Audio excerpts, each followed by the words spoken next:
If a person is the victim of domestic violence by a spouse, there's a 99% chance they will also suffer from financial abuse, which is just one of many controlling methods abusers use so the victim can't leave the marriage. The abuser keeps a tight rein on all of the family's accounts, cash, assets they share, by making it nearly impossible for the other to gain access to any of the finances. How can you spot the warning signs, and what can you do to protect yourself and your children? Well, joining us to explain is Donna LaScala of American Portfolio Financial Services. Donna is a certified divorce financial analyst, a registered financial consultant, and a financial neutral. Among Donna's specialties is helping clients who have been the victims of financial abuse get back on their feet and build back better.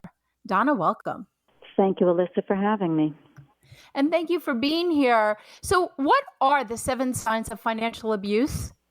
So the 7 signs are the following: denial of access to funds, intense monitoring of spending, anger over spending, allowance control, controlling and territorial with the inflow and outflow of money, restricting your ability to work, and having a double standard.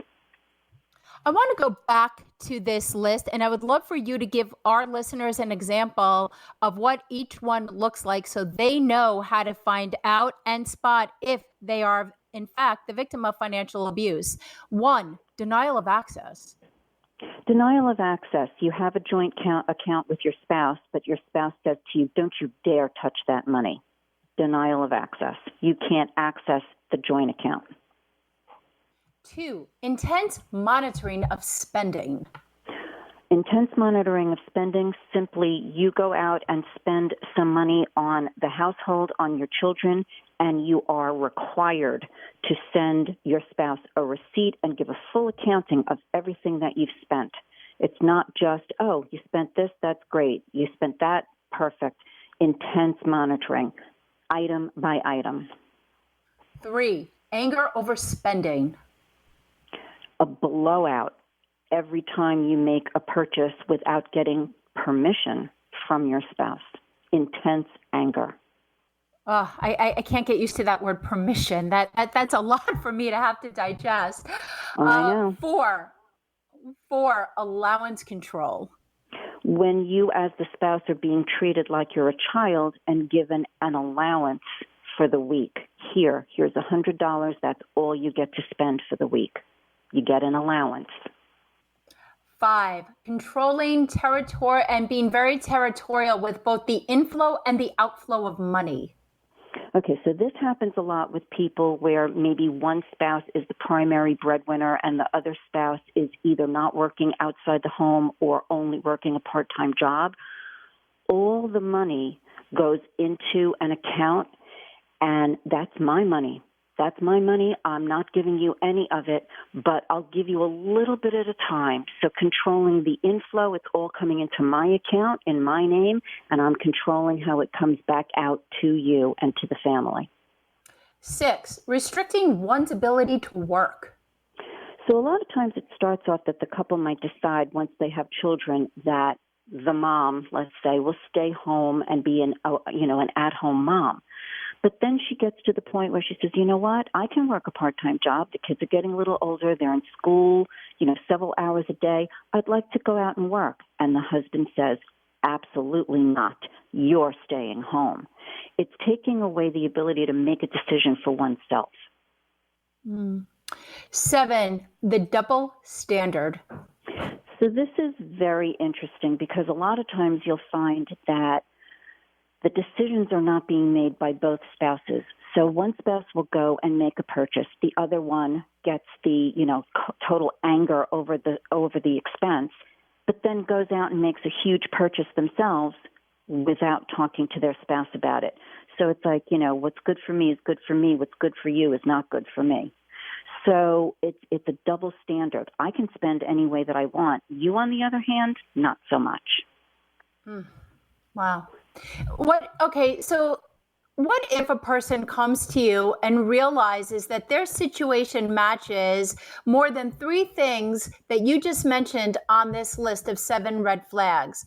What steps should they take to build back from financial abuse? Well, as with any abuse, Ilyssa, you know that the first thing is recognizing that it exists, because a lot of people get into a pattern of behavior and they don't even realize that it's abusive. So when they're looking at these 7 things and they finally get the light bulb over their head and say, oh my God, 3, 4, 5 of these 7 things are actually happening to me. Now I understand that this is not normal. It's abusive. That's the first step. The second step, coming to someone like me and sitting down and saying, okay, here's how you can get control. Number 1, you should have credit cards in your own name. Number 2, you should try to get a bank account in your own name. Number 3, and really this should be number 1, you need to talk to a mental health professional to come up with tools to manage the situation, because people who are abusive can be very volatile and it can be very scary for someone. So if you're working with not only a financial advisor like myself, a CDFA like myself, but also a mental health professional, the mental health professional can coach you as to how to approach these subjects with the abusive person, because they will get very angry. They will get very territorial, even more so when you try to hone in on their territory, it can get even more volatile. So you have to be very careful about how you do this.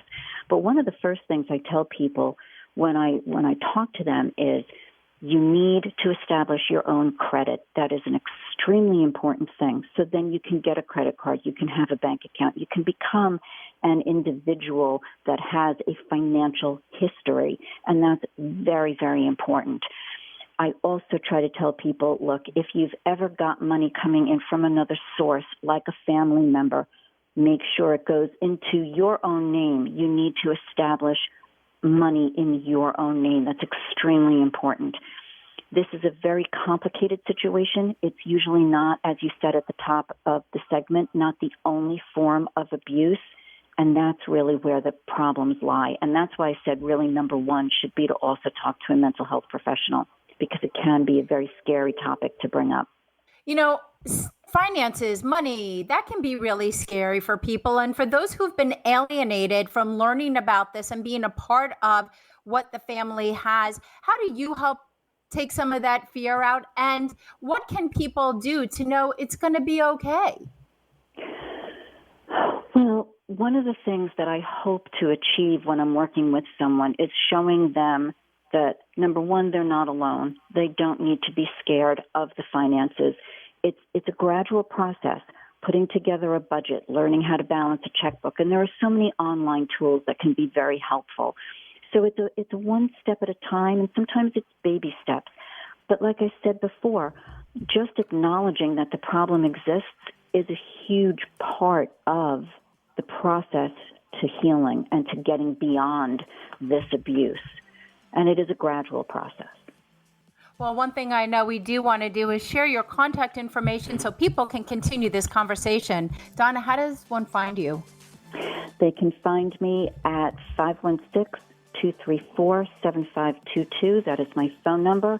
Or compdivorce@gmail.com. That is my email address. Donna LaScala of American Portfolio Financial Services, thank you so much for joining us. Don't go anywhere. We will be right back after this break.